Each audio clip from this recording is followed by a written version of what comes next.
dekat tengah-tengah Bukit Bintang, Jalan Tar. Kereta rosak. Jam punya lama, temperature naik. Danish!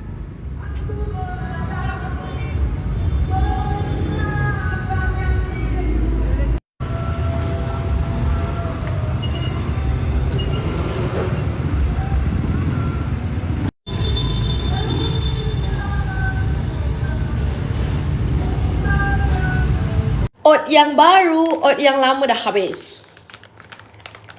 Itulah Tapi kereta kita dah siap dah.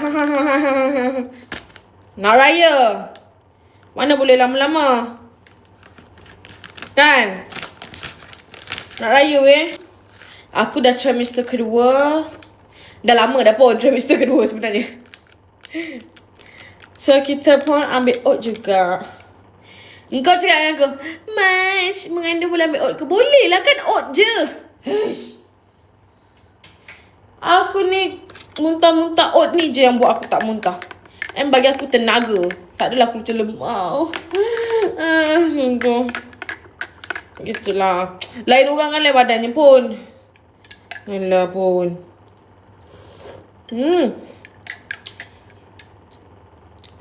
Dia punya rasa coklat Dia tak kosong. Dia ada rasa.